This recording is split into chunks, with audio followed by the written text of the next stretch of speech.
Hello, hello. Welcome to Leap Taken. Welcome to my Witchy review. I'm Nika here at Leap Taken. I talk all things witchy, craft related, law of attraction, manifesting, esoteric, and everything else in between. And today, my Witchy review is all about Eve's Bayou. I am starting a little later today than I usually come on about 30 minutes before this time. I don't see anybody here yet, but I'm going to just keep going and you can catch on the replay. But yeah, we're going to talk about Eve's Bayou. I love this movie. I've always loved this movie.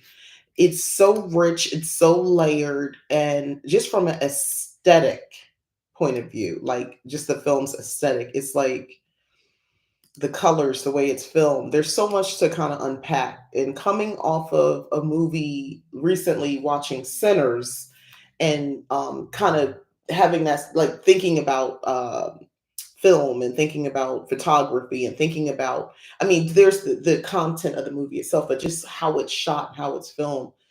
Hey, the Empress Golf.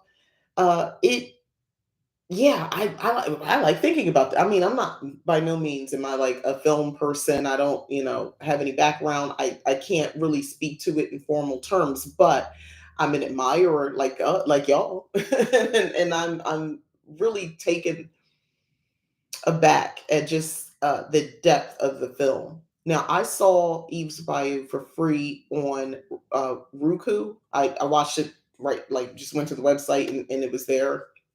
So if after hearing about this, you want to watch it, you can watch it for free. I just watch it on my computer, so there. Um, but yeah, oh my gosh. All right, so I have my notes because the way I will probably still end up going into a tangent that nobody asked for and take y'all to another planet and back. Just prepare. I have my notes to keep to try to keep me on track because there's so many things I want to get into, but let's get into it. So before I start, seen on different cable channels late at night. Exactly. Okay. It was commercial free, by the way. No commercials. That's the other part. Because I watched The Love Witch, I think on Tubi when I watched that one. And it did have ads. So that's the only negative thing about that. But I am gonna get into this movie. All right, but first, um, before we get into the movie, because I'm so excited. I got a couple different things I'm thinking about at the same time. I do just want to point out to you because there is a lot. Well, they're saying voodoo. At no point in this movie does anybody use the word hoodoo. Made note of that. However, if you're watching films like this, if you're on your upteen time watching Sinners, and we were just talking about it earlier in the Discord, my Discord, Leap Taken Safe Place for Witches, and it is going to be supposedly streaming Sinners, by the way, June 3rd. So if the more you watch movies like that, and a lot of people are kind of really understanding hoodoo and or more curious about it, and they want to note all these things, as well as this movie I'm about to get into, I do sell the Hoodoo Grimoire Book of Shadows. What's unique about this is that I give you front facing information about hoodoo. Hoodoo is a closed practice, full stop. The information that I'm providing here for someone, if you watch the film like this, or what I'm about to go over, if you're inspired, the information that I'm providing in the front of the book is enough information for you to sort of organize your thoughts and kind of wrap your mind around hoodoo, and maybe even inspire you more and to want to practice and learn more. That's the intention. And the rest of the book are blank pages. That's intentional. This whole book is like basically the size of a workbook, is intended for to be your workbook, your magical grimoire, your book of shadows, but basically where you write down your rituals, your spells, your correspondences, your notes that you have from the movie and things like that. This is my copy that I use. And I add, like, this is the front facing material. I did a page on something. So, like, y'all know me, I do extra. But I have pages in my own book that I've created as well. here as well. So I add imagery, I decorate, I do all that sort of stuff. But in the back, because I haven't finished it yet, they look like weathered pages, very beautiful. The quality of the paper is beautiful as well, not too thin, not too thin. So I'm able, if you notice, I showed you the pages that I did. There's not a lot, like a lot of bleed through on the other pages or anything like that. So this is my copy that I use. So I just want to, yes, promote myself, but also seriously, you want to write all these things down, these themes, these ideas, messages, or symbolisms that make sense specifically to you as you're watching these movies. You need a place to write all this down. This is your place. Now on to the review. All right. So I want to read because I was doing a little bit more research about the movie, and I found this 2023 magazine article called "Is This Sacred Ground?" It was written by Taylor Montague. She interviewed the director Cassie Lemons. Cassie Lemons is the director of Eve's Bayou. Beautiful woman. She's also an actress as well. I think I knew that, but I forgot. And I was looking at her image. I was like, damn, she's pretty. She's so beautiful. Anyway, so this is the description. So if you kind of remember or you never saw it, here you go. A Black Southern Gothic drama that takes place in the early 1960s. Eve's Bayou tells the story of the Baptiste family. Affluent, they live in the bayous of Louisiana in a beautiful grand house. Love their house. The father, Louis, is the town doctor with a wandering eye. Their mother, Roz, seeks to keep the family together despite the toll of his house calls are taking on them. Their older daughter, Cicely, believes Roz, her mother, is driving Lewis away. So while the 10-year-old Eve, who is narrating the story, um, becomes a witness to one of her father's trysts, shattering the veneer of respectability. Eve seeks guidance from both her aunt and her local conjure woman to restore the peace, but what's wrought in the Baptiste home is something else altogether. So that's the premise of the movie. If you didn't know the layers, so let's get into the film as a living spell. That first line of the movie is an incantation. So I'm going to just skip ahead into my notes and I'm going to read that to you. This is how the movie opens and this is how it closes. I'm going to read. I use my voice memo to capture the exact words. I didn't want to like go by, so I captured it. So here we go. The opening and ending words of the movie. This summer, my father said goodnight. I was 10 years old. My brother Poe was 9. And well, actually, she says in the beginning, when I killed my father. In the end, she says, when he said goodnight. So I'm wrong. There was a turn of events. But anyway, she says, I'm reading from the end. This summer, my father said goodnight. I was 10 years old. My brother Poe was 9. And my sister Cicely had just turned 14. We are the descendants of Eve and Jean Paul Baptiste. I was named for her. Like others before me, I have the gift of sight, but the truth changes color depending on the light, and tomorrow can be clearer than yesterday. Memory is a selection of images, some elusive, others printed indelibly on the brain. Each image is like a thread, each thread woven together to make a tapestry of intricate texture. And the tapestry tells a story, and the story is our past. I love that. He was a dang old mess. We're going to get into that narcissistic SOB in a minute. I'm breaking him down too. Yes, he was a mess. Child. Oh, if you hadn't seen it in a while, and the older you get and you start watching that, you like, see, bust that man over the head. Like, I was like, the good doctor about to get it. But anyway, but I do believe that was like an incantation when you really listen to it.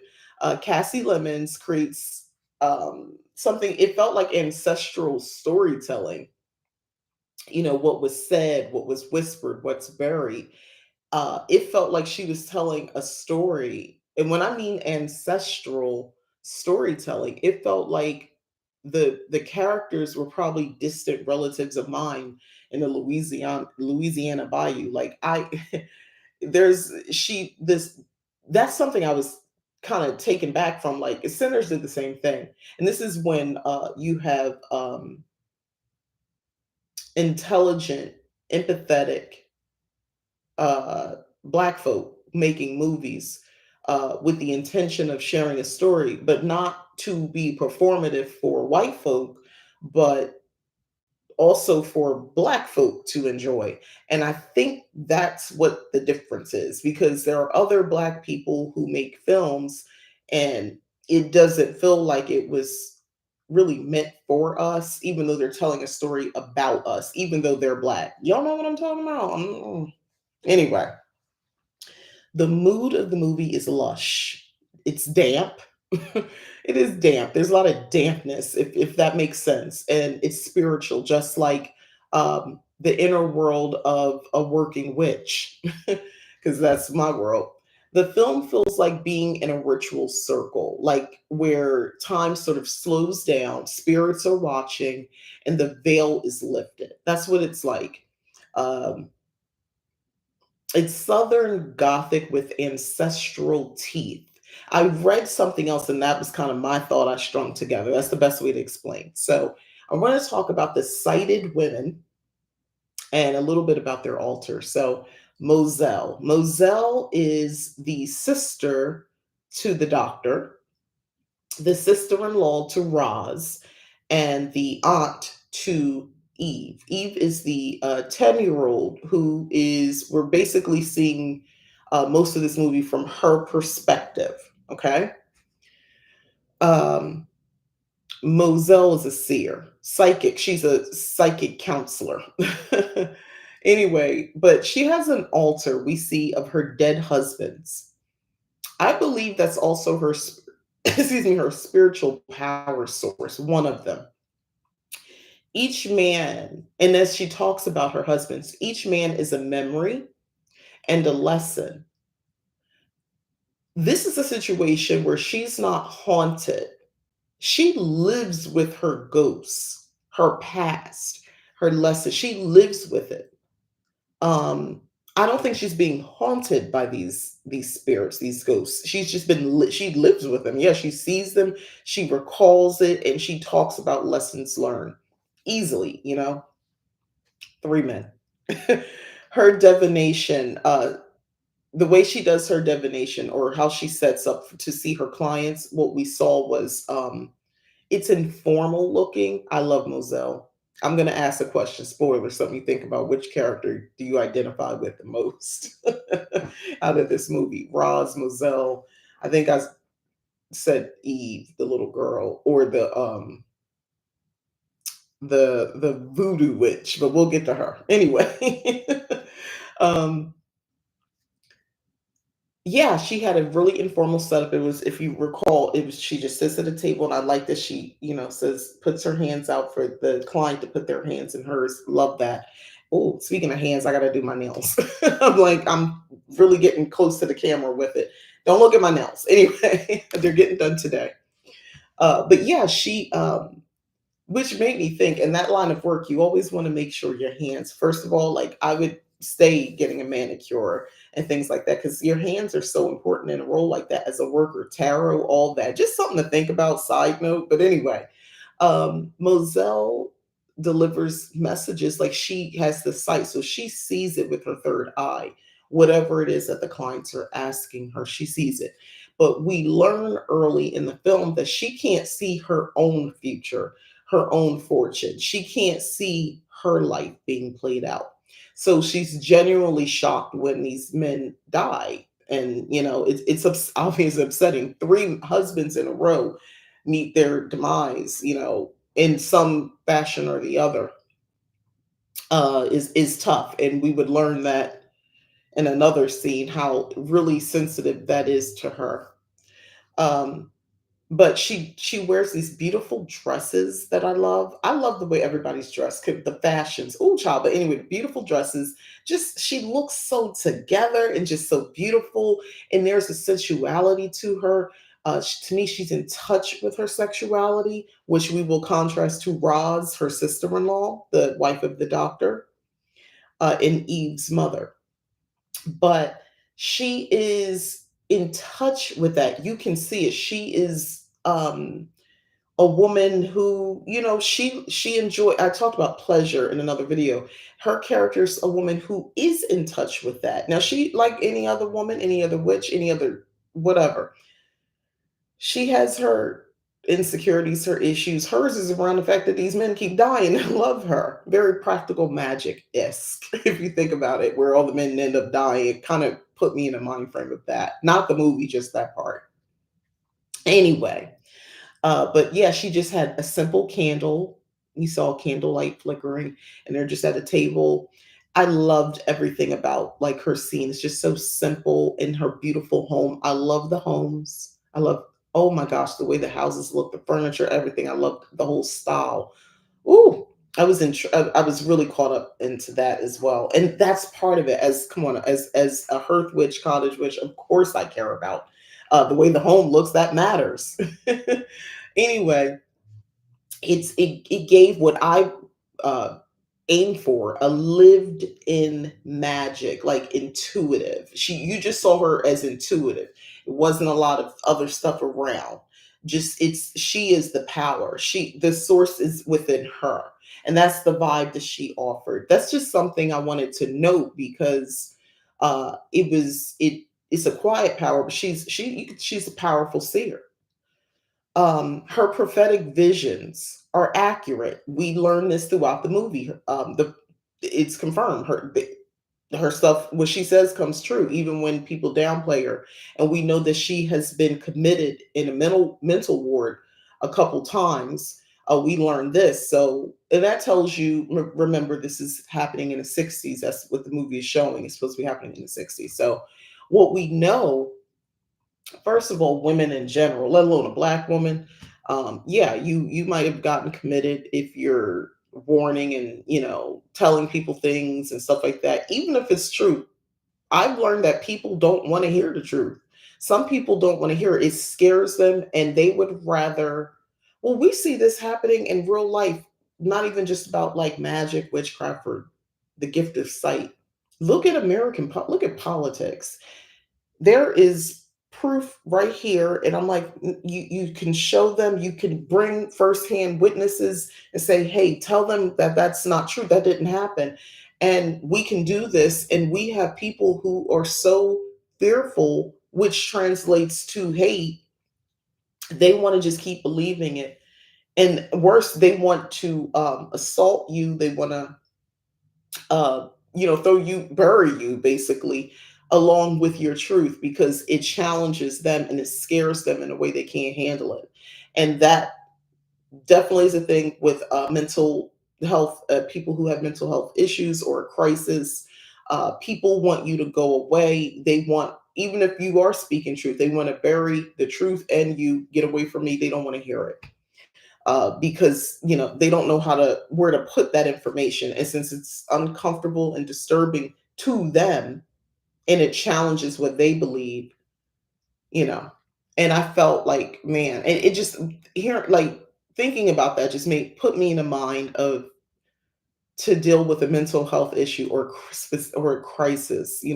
If you have a personality disorder, we have these issues in 2025, but definitely back then, the compassion and what these people would do to you when you did go into a mental health facility is even terrifying. But moving on. But her visions are accurate, and they almost always they come with pain, if you've noticed that in the movie. The sight in this film, um, it was always truthful, but it was sharp. And that's something to think about. And truth is another theme in the movie. What's true? What's the truth here? What really happened? We'll get there. I do want to talk about, come on, this is a witchy review. I want to talk about the spell. So if y'all remember, Mozelle had a client, and she was crying, older woman, and she was, I think it was Miss Reynard. I think that was her name. She was crying because, Moselle just told her, your niece spent all the money, it's all gone. And she's like, oh my God, how am I going to live? What I'm going to do? And she's crying. So I'm thinking it was like insurance money, savings, something like that. So she's like, I don't know what to do. And she's like, I don't even know, like paying you. And she's distraught. So Moselle goes into a case, brings it over, and she tells her, you need to get, and I wrote it down. It's basically, it sounds like a money spell. So she said, get a small bag of the skin of a chamois sea eight or chamois. I forgot how she says it now, but I have it written. I'm gonna put it in chat. Chamois. I didn't Google her or anything. I was just trying to get the information down. I meant to go back and look that up, but I didn't. But maybe y'all can help me. Lodestone, high John Conqueror root, tie with the devil's, a piece of the devil's with devil's shoestring. And then she says, in your right hand, sprinkle 5 drops of holy water. Keep the bag next to your skin. So we would later see this same woman at the client when the doctor was visiting her for something, and we saw that she said everything is fine. It sure is, and like she touches that bag because it's close to her skin. So um, I mean, we could walk away. She seems okay. She could afford a doctor visit. So everything must be okay. She really is fine. She looks in good spirits on her. And she says she's taking her pills, which means she has money to buy the pills. You see what I'm saying? So it must have worked, is my point. I love this. Because at one point, the 10-year-old Eve is kind of hiding out in the next room, kind of listening with Mozelle's blessings. And she's like, does it work? And she was like, it's not like she gonna sue me if it don't. Love that. But yeah, so it looks like it works. Anyway, there's still speaking on Moselle, there's something that she says, and I'm going to paraphrase, I didn't get the exact words, but she said, talking about goodbyes. So this is a scene between Moselle and little Eve, and they're talking about how her older sister has gone away, basically to her own mental health facility because she's going through some things. um, we'll get to that. And her father is not even home as well. He's just out. He's always out. Oh, yeah, he out making house calls. Anyway, but she was talking into her about goodbyes, and she says, "Life is filled with goodbyes." And she goes on to say, "There must be a divine point to it all. When we die, it'll all be clear." And other times, she says she thinks there's no point, and that is the point. Sorry, my phone. And that is the point. She says, and if there's no divine explanation at the end of it all, that's sad. I have echoed those same thoughts. I've vocalized those thoughts. I have actually said to someone in grief, now that I think about it, not too far ago, about I do believe there's a divine order to it all. And if it's not, I don't know what else to do because I don't know how to live. um, if that's not the case, because I need to make the goodbyes, the deaths, the grief make sense. Um, so hearing that definitely struck a chord. Yeah, the house goals definitely struck a chord with me. When you're dealing with death, you want to believe there has to be a point to all this, especially when they're suffering. And none of us escape this space, this plane without pain. That's the other part of it. And it's just like, wow. um, I think one of the favorite things that I sometimes quote to the people I love and care about is I sometimes say, none of us are getting out of here alive. And, you know, if you say it enough, it's more normalized. But deep down, it is like, we really not getting off this thing alive. We're all going to die here, ma'am. We're all going out. And you just want to hope that it all makes sense. As someone who talks with spirit, who does ancestor veneration, that has helped me, and I talked about this before, come to terms with death, dying, and what happens afterwards. I'm not as curious as I used to be about it. Wasn't even curiosity. I wanted a definitive answer. I think that's why a lot of people still are worshiping, you know, the Christian God and Jesus and all that, especially my people, because um and what I'm saying, you really hope there's a point. And if they're, listen, this stuff seems old and ancient. And all these people are saying this is what it is, and they are, you know, your grandmom is bet, literally bet you, her, everybody's life on it. Like, she is steadfast that this is going to work, and you believe her. So boom, we rocking with this. And it's unshakable with especially a lot of my people, because it better have been for something. You would hate to have this existence is just because. And a lot of us have a hard time with that. And looking at Mozelle losing men she genuinely loved. And they loved her back, and she knew they loved her back. You hope it makes sense, because why else are these people being taken from me? What is it? Just, is there some cruel, you know, puppet master making this my life? Why do I have to suffer? Why do we all have to suffer? And then of course those people had people that loved them, those men. You get what I'm saying? Like, it's, you hope it, there's a point. It's deep. It's deep. um Her altar, though, with the men that she loved, I don't think it's just about grief. It's definitely, you know, witchcraft in my mind. And before you, if you're watching this, well, that's not witchcraft. That's actually voodoo. That's this. That's it. I'm using the term witchcraft very loosely. Calm down. But it's also devotion for me. That's how I saw it. It's devotion. She honors these men. She honors her lover. She loved them. She owns her pain. And that was something that I do appreciate. So later on in the movie, Mozelle gets a new lover. And we'll talk a little bit about him, but she gets a new lover. And her ability to love, even after losing, you know, we come in the beginning of the movie meeting her husband. And even once he's gone, you know, it's like, well, damn, you know, that just, I feel like it just happened. And she was able to be open to someone else. And I love, that's what I'm saying. She owns it. She doesn't, the grief and pain doesn't leave her stuck. And I respect that. And I love that they show that, because grief doesn't, you know, exhibit the same way for everyone. Um, But I like that they showed that side. She still talks about these men, still loves them, but she's still open to a new love.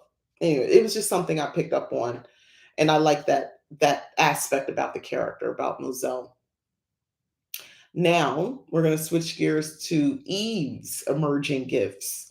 So we learn in the beginning of the movie she does know that her aunt Moselle's husband uh, is dead, Harry, Uncle Harry. She sees it as she wakes up, and she hears it already, but she knows he's gone. He had given her a coin, you know, the coin behind the ear trick, and she sees that spinning, and she sees a spider. This is what they're showing us, the imagery, a spider um, sort of weaving a web, and which is interesting, seeing all of this type of imagery as well. But she's able to intuit that he's gone. um, and she's not trained. It's inherited, by the way, that it's an intuitive. My mother, side note, was one of those people as a child who would wake up and say to my grandmother, who confirmed this, that she oh, so and so, like the neighbor or somebody that had might have been over, oh, they came over and they that didn't happen. These were conversations that happened on and off over the years, but especially when my mom was a little girl, and she would say, "Yeah, they came to me last night. Yes, they did, and they said goodbye, and they told me to tell you, whatever." But she definitely has that gift as well. And we know with children, it's so raw when it comes out. If you were a child like that, or if you had a child or were around a child like that, it's so raw, and it's a lot to deal with because it's bigger and scary. So you have to explain death to a child, and yeah, that's hard. That's hard. But it was interesting how they showed it. Excuse me, with Eve. Um, And let's talk about when Eve goes to visit both Mozelle, her aunt Mozelle, and Elzora. That's the what they call the voodoo witch lady at the market. It is the played by the beautiful, may she rest in paradise, Diane Carroll. Loved her. I've always loved Diane Carroll. I've always thought she was just like the picture of elegance. And even in that role, she was still given fine, gorgeous, regal, even as a swamp witch. I love her. I love Diane Carroll. I honor and love that woman and her work that she gave us over the years. And I loved her in Dynasty. Anyway, to me, those visits represented two sides of a spiritual path, kind of like that wild woman Conjure and family bound. So if you now, why did she visit? She visited because and this is kind of a major plot in the movie. There is a scene. This is what it's working up to, where we don't see this. We're just seeing it through the recollections. So um, Cicely, the oldest daughter, the oldest out of the kids, gets her period. We know that. But she doesn't just get her period. She's like reclusive. She's holed up in a room. She's not talking. She's not eating. Finally, Eve is desperate, begging her. I got emotional with this scene. She's begging her to tell her she won't tell anybody. She was awesome, yes, Diane Carroll. She's begging her sister to tell her the truth of why won't you talk? Did I do something to you? And my heart is breaking because I'm like, oh, this baby, she just wanted to know why her sister don't talk to her no more. So she tells her, and the scene plays out. It's a stormy night, thunder, lightning, as most dramatic scenes occur. Once again, he's on a house call. Now, Cicely will wait up for her daddy. The whole family's a daddy. Like both girls want to be daddy's girl. Cicely definitely is a daddy's girl. She loves that. That man can't do no wrong. She just thinks the mom is the issue, which unfortunately happens with a lot of children, boys and girls. It's not just girls. People think, no, I've seen it with boys too. Daddy can't do no wrong. It's mommy's fault. If he's not happy, it's mommy. It's not daddy. Anyway, so we see this woman, young girl, on the edge of womanhood. Basically, that's the best way to see her character. But she's still holding on to being the girl. She wants to be the girl that her daddy sees all the time. So that same day, being defiant to her mother, she goes out, gets her hair done. Now, her hair looks very similar to how her mother styles her hair. This is a key point. Daddy comes home drunk. He's sitting in his chair, and after arguing with the mom because she's told the daughter, listen, you don't wait up for your daddy no more. I'll be waiting up for him. They fight and they argue, curse. She eventually leaves, so he's in his drunkenness, sitting there. You would hope contemplating his life, but no such luck. Here comes Cicely being defiant once again because she wasn't supposed to leave the house, get her hair done. She did that. Now she gonna come down, take her little tail, come down there, and try to make her, which she wanted to make her daddy feel better because we're not gonna comfort mommy, we're gonna comfort daddy because mommy's the wrong one, of course. She knew that her daddy was with other women, but that was her daddy. Oh well. So there's a scene, the way she's telling Eve, she rubs his shoulders, she comes over, she sits on his lap, something she's been doing her whole life, and she gives him a kiss, and he, goes in for another kiss, but kisses her like a woman, not like his daughter. And then she tries to stop and he hits her. She falls to the ground. That's her telling of the story. Eve hears this. Eve is like, it's on sight when I see the I shouldn't say that, but it's like Eve is like, she got the energy of, like, it's on sight as soon as I catch this man. Like, you ain't got to say nothing else to me. I hate this motherfucker. Like, she was on, this little 10-year-old was like, nah, he gotta die. He just got to die now. So what she go do? She go to her aunt to see if she could work some voodoo to kill him. And she just fills her head up with, I mean, I guess, like, just talking, because why would she think this 10-year-old little girl is talking about killing her daddy? And she tries to get it out of her, even tries to read her, and she pulls back. She won't let her. She won't let her Aunt Mozelle read her. So she fills her head up. I mean, I guess she can get a voodoo doll. It was really like, not really. She wasn't giving her instructions, but she was saying that. So that's the family bound path. Then she goes to the wild woman Conjure, the swamp witch. And that's where we come in with Elzora. Well, Elzora, who she knew, she was smart enough to go, because this is one of those things that it's hard. I wouldn't say it's hard because I haven't tried, but to try to teach somebody hoodoo, what is ancestral magic, is very difficult. And the best way to explain it is in this movie. This little girl, who we know is 10, now she's got her auntie who she knows do stuff. And there's a general belief in the culture, in the community, but it's not said, but it's known. She knew when she was going to go find that swamp witch lady. She knew to take money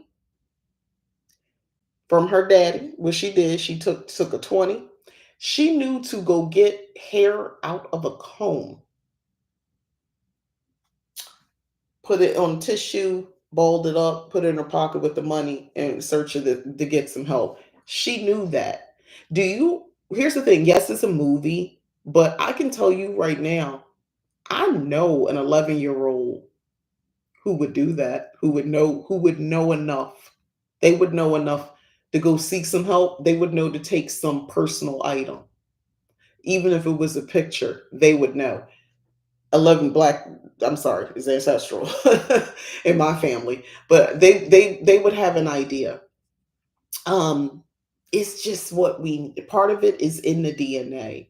How do you teach something that's just coded anyway? But she does that, and she goes again seeking death to her daddy for hurting her sister.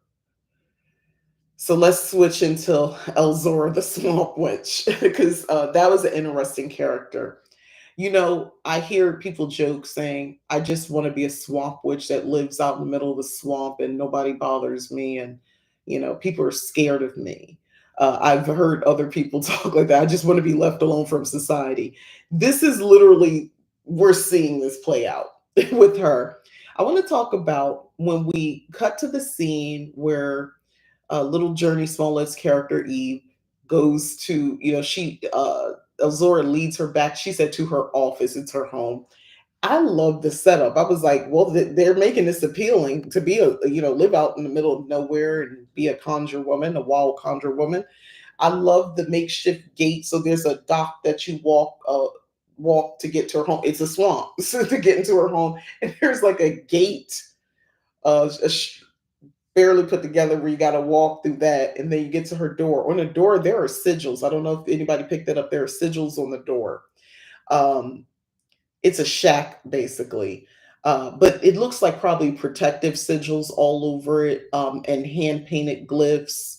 I'm thinking definitely for warding, spirit guardians, or portal keeping. The paint is faded on everything. But what you get from her place is that the energy is not. It is very active energetically. Um, And her space seems sacred, but it also seems dangerous. Especially, mind you, we're seeing it, the viewer, but you're always remembering you're seeing this from this 10-year-old girl's perspective as well. Um, but that door, I paused and I was trying to look at the symbols on the door to her home. um and I felt like that door represented a boundary, as most of our home, the door to your home is a boundary. It's a magical perimeter. um you don't step in without your spirit being checked, and that's what it felt like when she walked in. So then she's sitting down explaining, her plea, telling her why she's there and what's going on, and what she wants. And then there's an owl in her home, in Elzora's home.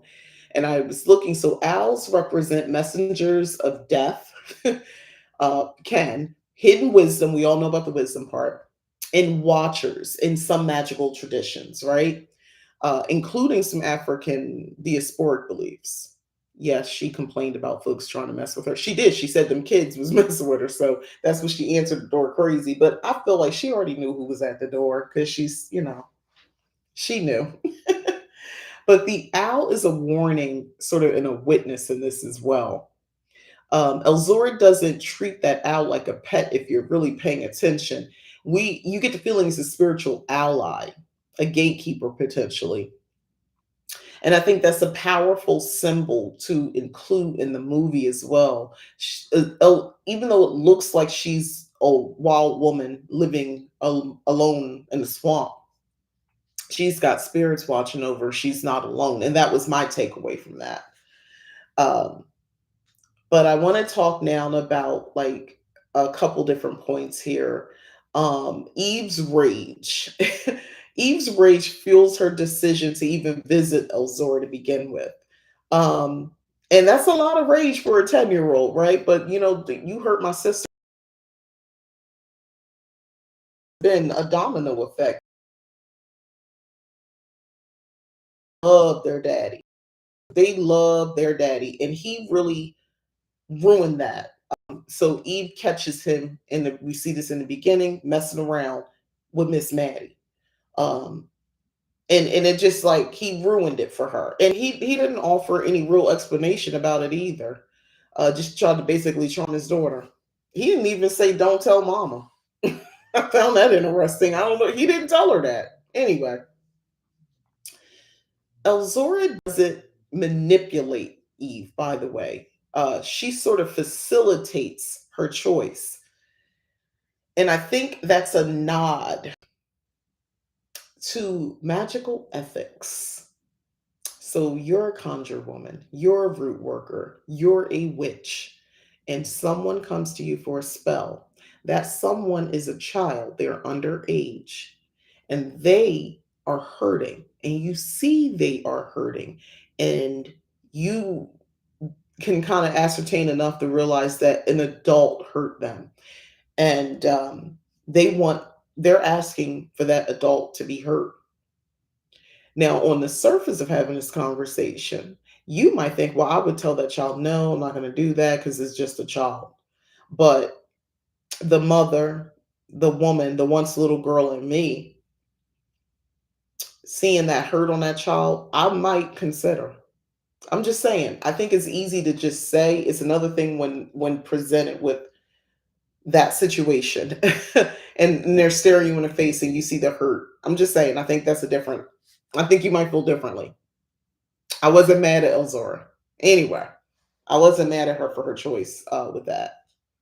Not at all. And she never even asked who. Other than, no, she did ask if it was the aunt, Mozelle, because she didn't like Mozelle. Because Mozelle didn't like her. But anyway, yeah, which is another thing. When Mozelle and Roz, they were out and about walking in the market, and Elzora has a stand. That's where we see the infamous white paint on her face. And Roz decides she wants to get her fortune read, and Mozelle also does as well. And Roz learns the biggest takeaway is she said, look at basically look to your children.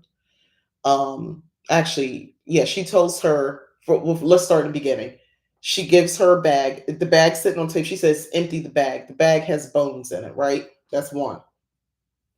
And this is to Roz, and Elzora is giving her a reading. She told her to stay quiet and wait. She told her sometimes a soldier falls on his own sword, and she tells her 3 years in 3 years she'll be happy again, and to look to her children. Now we don't know 3 years what happens. I wanted more. I thought about this. I wish we knew if she got her happiness in 3 years. But what we can know, what we do understand is that we know he's gone. He was the source of her pain, her husband, and his constant infidelity. Look to her children because honey, stuff is going on with your babies and you don't see it. You're not picking up what's happening. You are, but you're not. So that's what that was about. So her reading was true. But she told her to stay quiet and wait. Basically, this is going to be over. Your pain is going to be over. Now, what she told Mozelle crashed out at the market, threw stuff, got real pissed off. She says some things are better left unsaid. Mozelle was demanding, and she told her that she's a black widow, she's a curse, and it'll always be that way. And she flipped out. She didn't want to hear that. Would you? I done lost 3 husbands that I actually love, and then you told me I'm a black widow and a curse. Ah, man. One of the things, if you were curious, well, what work did she do for little Eve when she came to see her? Well, when Eve would go, because she told her to come back on a Thursday night. Eve did come back that Thursday night, and Eve is expecting a voodoo doll because she's 10. She's remembering what her aunt told her, kind of haphazardly in a conversation, really but not really, and she's really expecting a voodoo doll. And this woman's like, honey, she wanted the control. She thought she would have something where when she was ready, she could take her daddy out for hurting her sister, 10-year-old's mine. Come to find out, no, that woman said, oh no, I already did it. You gave me $20 and I took care of it for you. And here's what she said. She said a wax coffin, the head of a snake, and she buried it with the hair. Child, if you were curious. I made note.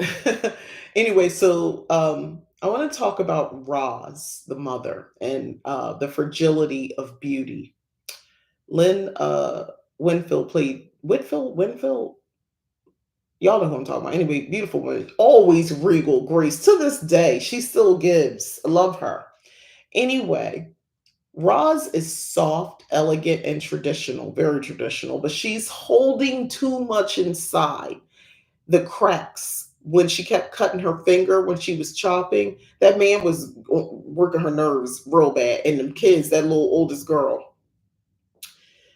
her husband's cheats and lies, the cheating and lying, um, and the shame that comes with that.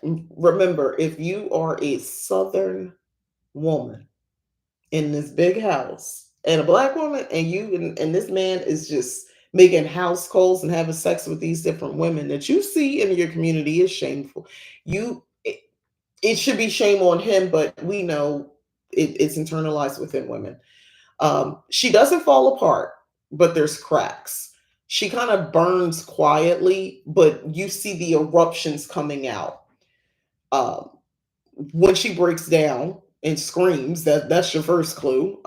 But that man doesn't flinch. Hurt Lewis, he doesn't flinch. He's like, oh well, like he just seems, he makes me sick. Oh, that character makes Samuel L. Jackson play a very good character because it made me hate him. Anyway, he doesn't flinch. He's used to her suffering. There's obviously a power imbalance, and emotional dismissal. He's like that with the mother as well. Don't love that either. Um, Roz is the kind of woman who wants to keep the family together. She smiles, and she protects the family image. But that rage lives under the fragility, and it does erupt. And a lot about her. I know I've seen that play out in women that I personally know I'm related to, and honestly, even myself, where when you're married, there's something about wanting to keep that, not just the obviously you want to, well, assuming you want to stay married, but keep the marriage, but you also want to keep what the marriage represents, that picture. You want to keep that part public, and you don't want the other stuff. And it gets very hard to do that when that's none, it's all illusion, none of that's real. And people aren't honest about it, and they don't tell the truth about it, and nobody really, you know, some people do. And even when they do tell their truth, I'm just thinking about the latest things that have gone viral on the internet, where they're like in a church community and they're good Christian folk, and they're, yeah, I was ironing my husband's clothes as he went out to go be with his mistress. Please, if you don't know what I'm talking about, this actually, I'm not making this up, this was actually said, but and they're married, and the way they just, it was crazy. But like one of those women where they're just, even though what they're saying is absolutely unhinged, they don't see it that way, because the main point is that there's still a marriage. And that's the important part, the institution itself. Kind of like, well, we see this with everything. People, it's the cause is bigger than the person, or even their true beliefs. The cause is, I get to be a wife. I want to remain being a wife. That has more value than anything else. So I'm going to constantly smile and have this image, even though we all see it. We know, for those of us who are married, for those of us who've never been married, divorced, widowed, we all know the truth. Even if you're not, you know, they're like, girl, I see you, I see the cracks, girl, you about to break. Or if you haven't, if you're not, well, in this case, that one was already broken, because she's over here ironing the clothes for her man to go be with his mistress. But I digress. Roz's character was interesting because it did remind me of that. Very beautiful women, women who aspired to that life, look up to women like that. They want to be her. Um, they think, oh, well, even if he does cheat, he comes back to her. I'm the wife. You're just the side piece. When women say stuff like that, and I'm like, child, the only time that matters, I'm the wife. You're just the mistress. You're just the other woman. I'm the one with the title. Let me tell you something. The only place she got you, the wife, where she does got over the mistress and all that, is if he dies and there's insurance, or if he dies and he got a little money or something like that. You're right. That's the winning card. Outside of that, first of all, hopefully you got insurance. If you ain't got no insurance, someone he ain't got nothing. You just talking. And there's a lot of people walking around because life is life, and a lot of people can't afford insurance, can't afford all these other things. So realistically, in situations like that, to your Roz type character, I mean, yeah, that's all you got. Only you see the value in the title wife and being this man's wife, because there's no value there. Um, so are you really better than the other woman or the mistress? Anyway, moving on. Let's talk about the charming narcissist, the daddy and husband Lewis. So he uses charm as a shield. We know that. Even in the face of his daughter's accusation, he minimizes it. Right off jump, he starts to minimize it. He doesn't take Roz's anger, his wife, seriously at all. Doesn't really respect the mother as well. Doesn't seem embarrassed. He represents the kind of generational trauma that makes women carry pain that he caused, and that's what I saw with him. Um, that type of guy is tough, because we've all met. He might be that type of guy. Might have been your daddy, your uncle, your man, your brother, or you just witness this person, where he is charming. There's an older, he's now deceased, person I have in mind who kind of remind me of that guy. He had a good city job back in the day. Um, he would have, in the 60s, he would have been in his heyday too. And we learn in a letter that Lewis wrote to his sister, Mozelle. Um, Apparently, unbeknownst to the viewers and to Eve, she confronted him about did he do something to the daughter. And she basically accused him to Cicely, who, remember, was going through some sort of mental break or something. Um, and he's addressing it in the letter and basically is saying something to the effect of like, I can't believe you would accuse me of that. And yes, I do bask in her adoration, but he saw that as innocent. Of course he would, in her adoration. And he liked it. He liked being adored by his daughter in the way that she did.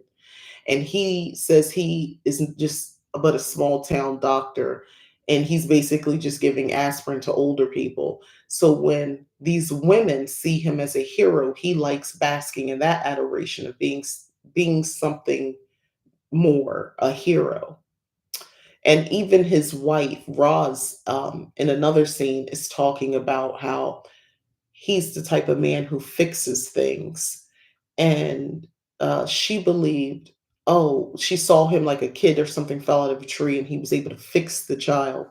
And she thought, oh, he can fix things. He can basically fix me. And she went away with him to where they are at Eve's Bayou, and made a life with him just to find out he was just a man like any other man. And that's the thing. That's the thing. Back to the conversation I was just talking about, or, with how the Roz character um, sees herself kind of as refined, which she is, I'm not knocking her down. She is. And it's not her fault that she fell for this philandering man. The problem with women like that is that they're so busy trying to smile and smooth it over and dress things up with beautiful decorations and pretty dresses and beautiful hair and face. Is that they're not being honest with their daughters. And then it just repeats. We see this stuff happening in real time of kind of sheltering your daughters. And if y'all remember there, when in the very beginning of the movie, where Uncle Harry, who is still alive in this moment, he dies in the beginning. That's Mozelle's now third husband who would die in the beginning. Eve had the dream about him. But in the scene where he's drunk, they had a party, he's drunk, cutting up, gets in the car. But before he gets in the car and Mozelle drives, 'cause before we get to that part, the girls come outside in their pajamas, and Cicely and Eve, and she tells her, Roz tells her daughter to go back in the house without any clothes on. Like in the midst of this scene where there's a kind of like a fight kind of taking place, drunken fight between the two men. Um, she tells her to get in the house. That is so on like the details, because that's exactly what a woman like that would tell you. Like in the midst of this chaos, girl, you out here in your pajamas. These men can't see you. Your daddy and your uncle, can't see you, because that's important. Anyway, um, but yeah, Lewis is dangerous though, because he's almost likable. Men like that can be, and he represents that. We've all kind of met, like I said, somebody like that, full of sweet words, but hollow apologies. And the pain that they cause because they are almost likable. But to the women that marry them, and I got somebody I said in mind I'm thinking about, um, the pain that just it never goes away. And if they stay married to the end, to death, which in the example I'm thinking of, they did. Do you know how hard it is to being a kid around these people? He was a charming guy.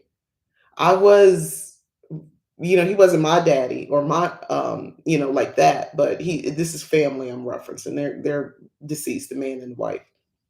They were old. He was so sweet to me. I try that was I want to say it's the first. man, like, as you know, me being a kid, like around 10, I trusted him because I already know I can't trust some men, because they might touch you or do something weird. So, but him I could trust, but he's a charmer. He's a charmer, and I, I have positive memories of him, but I know that he was hurtful to his wife, and it was messy, y'all. It was messy. And I know that she never got past it. You don't get past that. He never really atoned really for anything. And I think he was also the type of person like she always gonna be mad. And I'm a man. I'm a man. That's what men do type thing. Um, it's hard to like watching that make me really think about, do you know how hard it is to think about, like, to think about their memory in a positive way when you know how hurtful they were to these women in their lives. But anyway, that's the dangerous part about men like that. They're not evil on the surface. They're nice. Everybody likes them. They're the life of the party. Um, they look good. They clean up nice. They smell good. They're fun. They got personality. But they're narcissists. It's tough.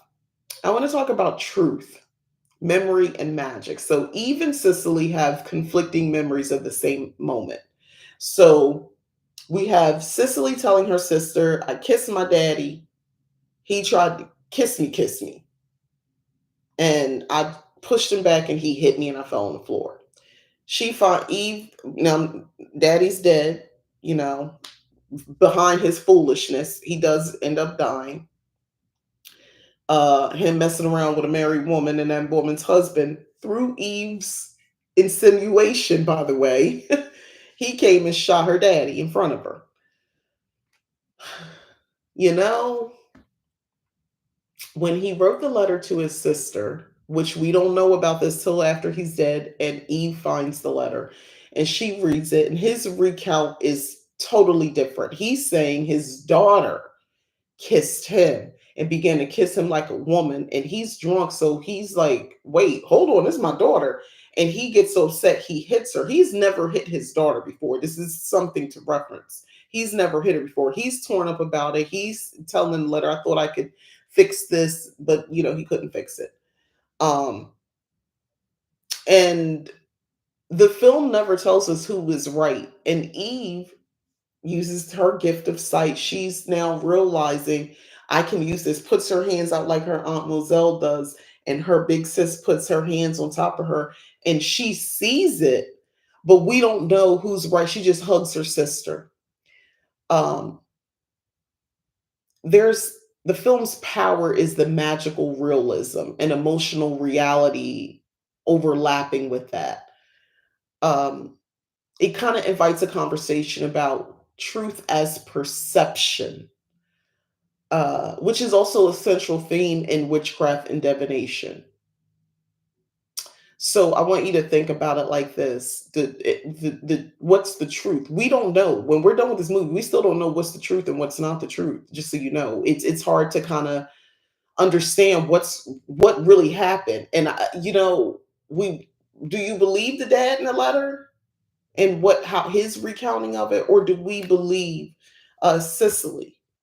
Now, Cicely had behaviors which almost kind of makes the dad part make sense, but it's hard to believe he's also drunk. And then it's like, well, did he just get, messed up in the head thinking that was his wife because her hair was like her mother's? And either way, we know it doesn't go any further and he hits her. So who really stops it? I don't know. Um, Witches know what you remember, what you feel, what you dream. It's all part of the truth. There isn't always one version. I made that note. There isn't always one version. And that's something to really think about. There's perception, truth as perception. When I tell people, not people, because I'm not everybody, but when I share a win, a successful spell, a successful working, there are people I have shared that with, and they don't see that as truth. They think that's my perception of the truth, which it is. Doesn't matter. As long as I felt like it worked and I got my results, that's enough for me, you know? Um, Divination works the same way. So you ask me, I intuit and I reveal, and you're asking me about the truth, and I tell you it's how I am perceiving it through my interpretation of my intuition, including I work with cards, including the cards. If you go to another reader and they're giving you another perception, because it's my intuition, and we saw this with Eve when she put her hands up for her sister. She saw, but she had to perceive what she saw. You get my point? Like, perception matters. And that's the old saying, there's three sides. Yours, theirs, and then there's the actual truth. But is there? I mean, yes, there is a truth, but like the perception, even in that moment, he felt that was the truth, and the daughter felt like that was her truth. And we don't know what was the truth, even with a seer. It's wild when you think about it. That spin on those details was interesting. And the mama didn't seem to know much of any of this because she was supposed to be looking after her children. That woman told her, see about your kids. She didn't heed that part. Let's talk about some lessons. Um, Witchcraft wisdom. So through all this, I'm going to tell you, trust your sight. It may come through your dreams. Mine, a lot of times, a lot of things come to me through dreams. Gut instincts, don't overlook that, or visions. Keep your altars, even if they're messy. um, Keep them emotional. Keep them unconventional. Think about, just stay with me. Your symbols matter, so draw your own sigils. It's not about aesthetics. It's draw your own sigils. Put protective charms on at your doorway, like Elzora. I would suggest doing that.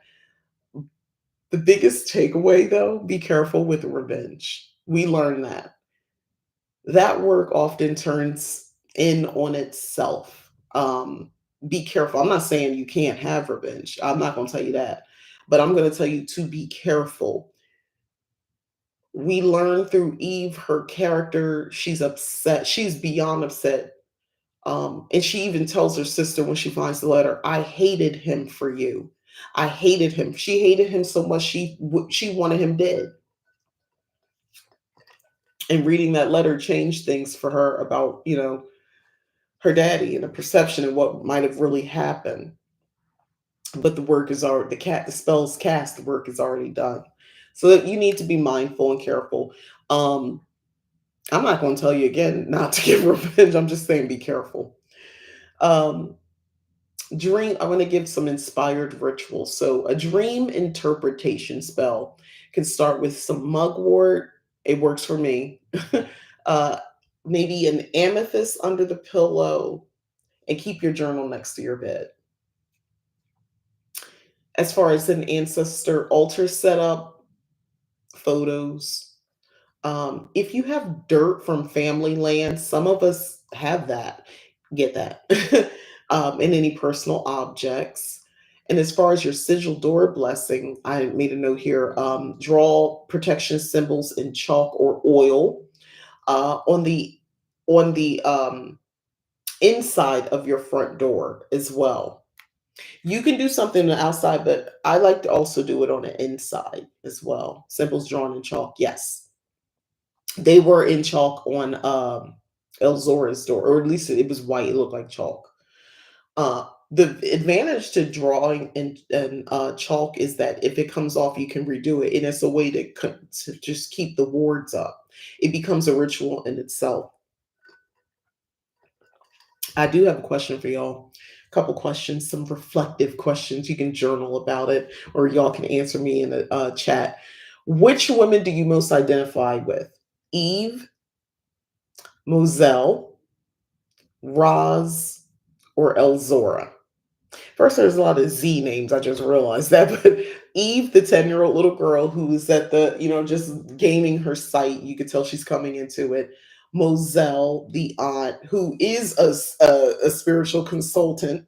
Roz, the mother, beautiful, beautiful. She's got the big house, the life, all of that. It comes with a cheating husband, but he does die, and she is promised to be happy 3 years later. So maybe Roz is not so bad. Or Elzora, this woman who lives in the middle of a swamp and lives by her own ways. Um, Elzora is interesting. Elzora is before you think, oh, it's probably Mozelle. Love Mozelle. My answer is Mozelle. Follow very closely. I could go in the Elzora at this stage of my life.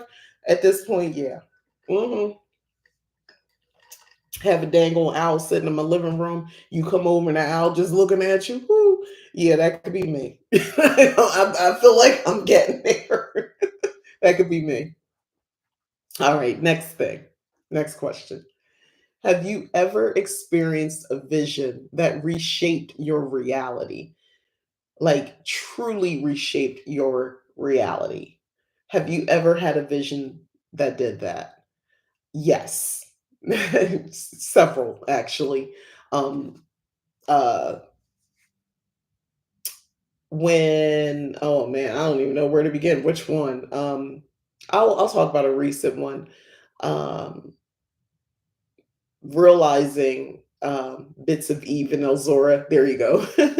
um I one vision, it was a dream slash vision, and it made me understand my grandmother more and her powers and uh what yeah. It made me yeah.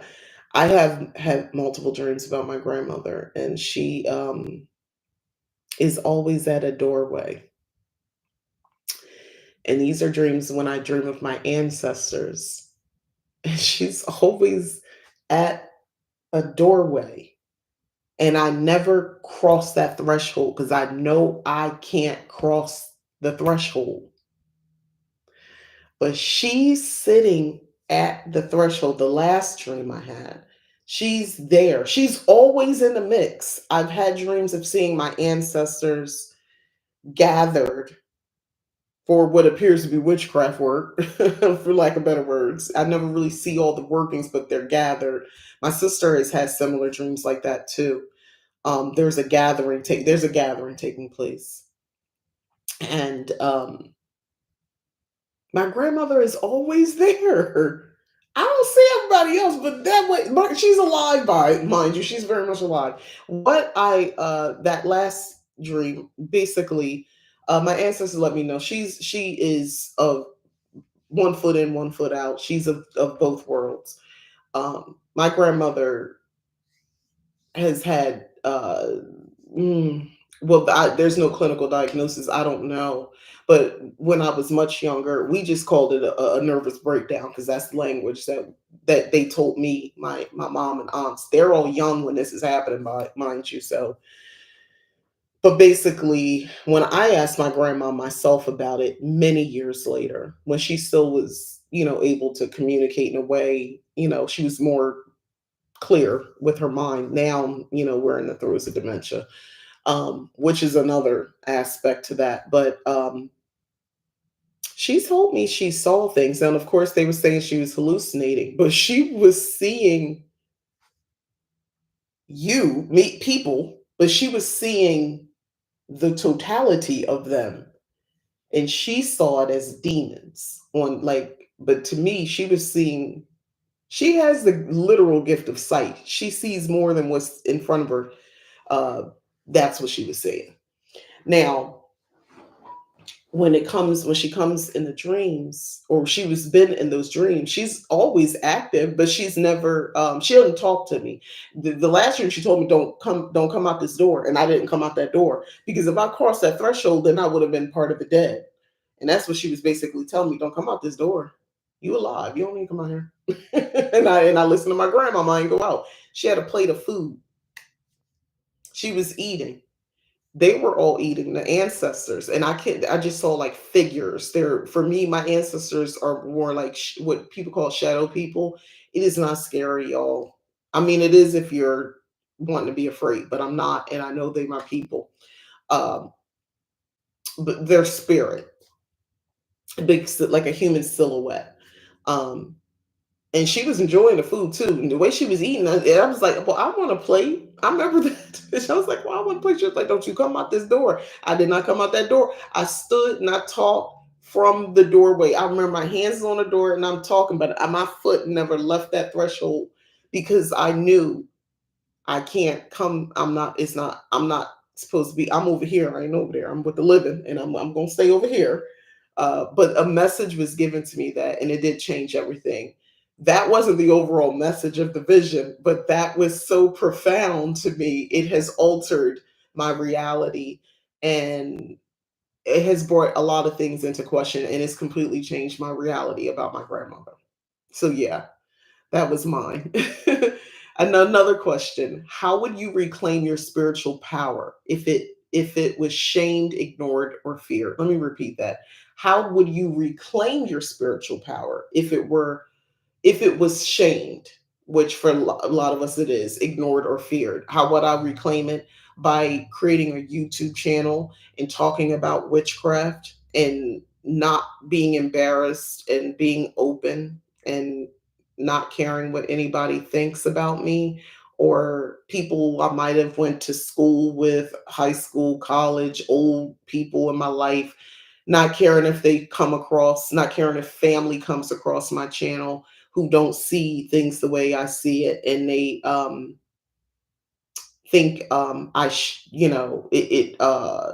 what I call my spiritual power should be shamed. And I do have people in my life like that. So yeah, I'm public. That's my answer to that. That's how I reclaim it, by not shutting up. um, the movie itself is almost like a layered ritual, Southern Conjure type tale with like psychic heat and ancestral breath. It's about what we inherit and what we carry, and how we choose to use our power. Yeah. And this movie, watching it recently, or now, I just watched it. I watched it before. I watched it again this morning so I could be fresh. And yeah, it's about what you carry and how you use your power. I mean, there's other layers to this, but that's something, a big takeaway as well. So that is it. I know I've been talking for a while, y'all, but this was a good one and I wanted to get into it. I wanted to talk about magic and all of the details. Let me know in the comments if there's something else that resonated with you about the movie as well, or speak it and wear it openly, symbols. I know that's right. Yes, wear it proudly. Wear my spirituality proudly. There's something to be said before I wrap up about, oh, you would never know that I practice. There are a lot of witches or practitioners who are like this, and I understand that they have to be, because of the circles they move in. But I do appreciate, um, myself, people like myself and others who was like, I don't care. I don't care. I'm gonna be outwardly, um being a witch. I'm not going to, I don't get off on, oh, nobody knows and I'm over here casting spells and it's my little secret. Some people I think really like that. That's a thing they really get off with.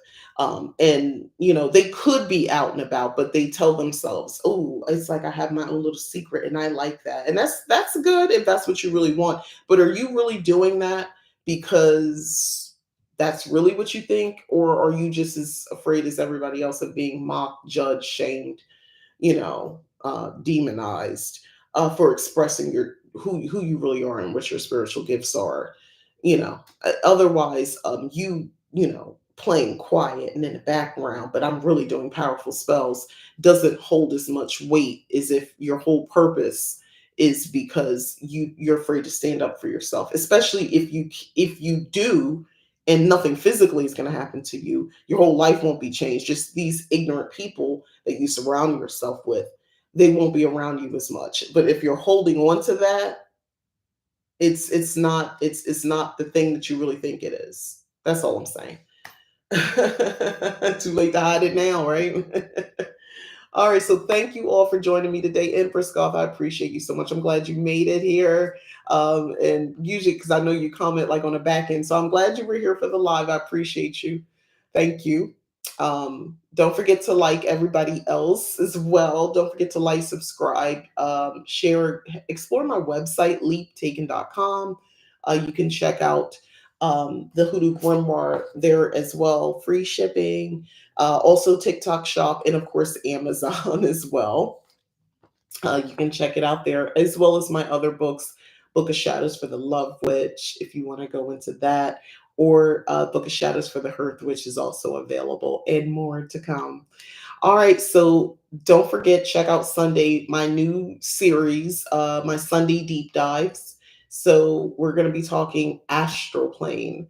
Um, it's already done. I've already got it, and I've made some tweaks, and it's even more entertaining for the eye as I voice over. So it's just a different way that I do the videos there.